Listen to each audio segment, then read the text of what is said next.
If I make 5 times what the mortgage payment is every month. And so what you'll see is the very strong buyers with larger down payments, that's where you're gonna see that. I know the appraisal, as we just said, is to insure the lender, right, in their investment. So I kind of always thought, because there are these times where as agents we get this, oh, the appraisal has been waived, okay, which is great news. Great news. We're like, praise God. But I always maybe thought it was either the buyer's putting down, let's say, $200,000. They're buying a $600,000 home.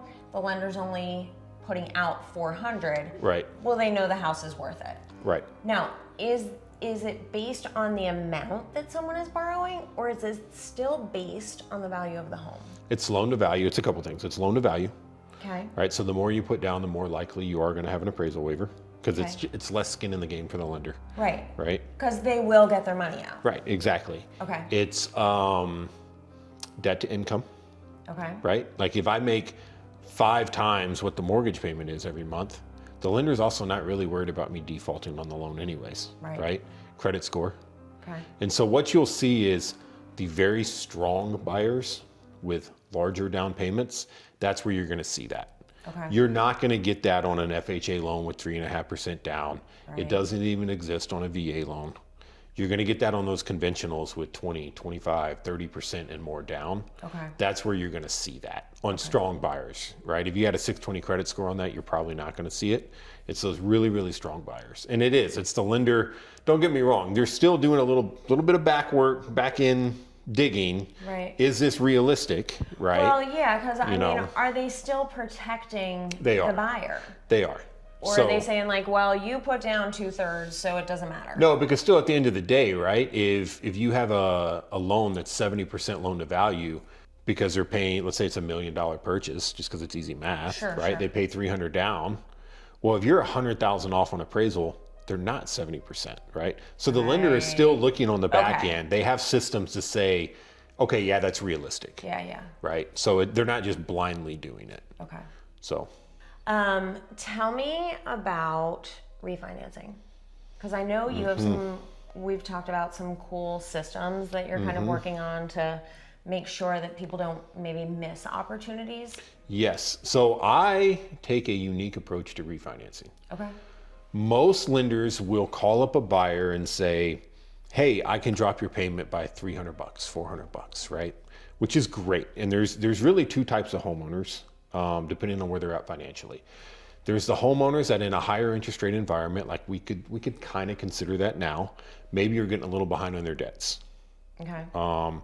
And what they can do is they can take maybe cash out, and they can use that cash to pay off their debts. And really all you're really doing is rolling that into your home, but you're taking 20% at credit cards and putting it into a 6% mortgage, right?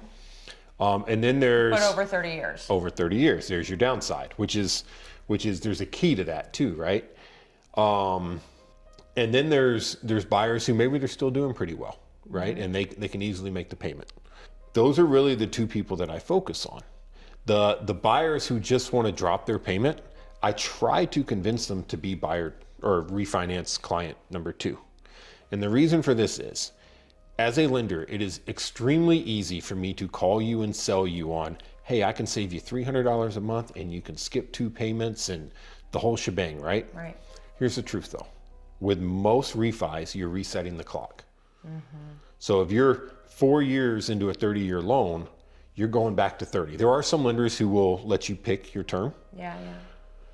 So you're saving $300 a month, which is fine, but you're resetting that 10-year window, Yeah. right? Yeah. What people don't realize is 50% of the interest, almost 50% of the interest that you pay on your mortgage is in the first 10 years. So when you're resetting that 10-year window, you're resetting all that interest you're going to pay. Yeah. And so even though your payment's less, you're actually going to be out of pocket more. Yeah. And they don't realize that. This was a conversation in my house not long ago. We have a VA loan, and we started getting all these, All the stuff in the mail. all the things in the mail. And my husband is the guy who handles those things, right? He shops for car insurance, he shops for cell phone, right? Like, I'm like, yeah, have fun. And so all of a sudden he's talking to all these people, and I'm like, whoa. First of all, hang on. Yep. I have people. Yep. First of all. Don't trust the people who send you the mail. Right, Don't do that. right. Like I have people. Second of all, he's like, well, we can XYZ. And I'm like, okay, but what's the return on that? Right. How long am I going to have to do that to recoup just the investment? Mm-hmm. And at the end of the day, what I was finding is I'm like, I don't want to have that house by the time I recoup that. Right. So I'm actually spending more. Correct. And not saving. Correct. And it's in VA loans, VA actually has a rule. It's 36 months. If you can't recoup the client's cost within 36 months, you legally can't close that loan. And they have alerts in the systems that'll stop you from doing it. Well, so I guess you just busted me. I want to sell my house within 3 years. Well, there you go. There you go, right? You know, well, if you need a lender, I know a guy. Yeah. But what I like trying to convince clients to do, and it's harder because it's not the short-term sell, it's a long-term gain, is keeping your mortgage payment the same but still doing the refi. And so as an example, let's say I can save you $300 a month and you go back to 30 years. Or we can keep the same payment, drop the interest rate, but you go to 20 years. So take years off instead of dollars. That is where you save the most money. Yeah. Now you don't save it today, but that is where you save the most money on a refi, is getting rid of the time. Compound interest, it works both ways. So if you can shorten the term, that's where you save the most money right there. Yeah. And typically, Makes sense. you'll skip 2 months of payments, and lenders like to advertise that as some like magic perk. Every refi does the same thing. What you can do is you can take those 2 payments and pay it right back on your loan. And so majority of the time, the cost of the refi, when you take those 2 payments and pay it back on the loan, you're right back where you started, but you've shaved years off of your mortgage. Yeah. That's where you save the most money. Yeah. Which, so I know it's totally not the same thing, but my brain, when you were saying that, went to like temporary buy downs to help people. And I know it's a whole different concept, but that's just what entered my brain. So can we talk about that? Yeah, 100%. Because I know rates dipped for a minute, but now we're kind of higher. floating a little higher. Yep. And we live in an area where there's a lot of new construction. Correct. A lot, right? So we're competing with builders, and we all know they have deep pockets. Yes, they do. Really deep pockets. Which, by the way, a lot of times are priced into the home to begin with. But if you're going to buy a new build, you might as well take the incentives. Absolutely. Because you're kind of paying for it. I mean, I'll give you an example. I closed a home on Friday, and they locked them at 4.25 for 30 years. Oh, that's huge. I mean, never sell that thing. Today, 4.25. Are you kidding me? Yeah. And gave them another $23,000 towards their closing costs, prepaids, all that. Oh, that's huge. So these folks on an FHA got in with only their 3.5% down payment. That's huge. And at 4.25. At 4.25. That's huge. Like, you can't beat that. You can't.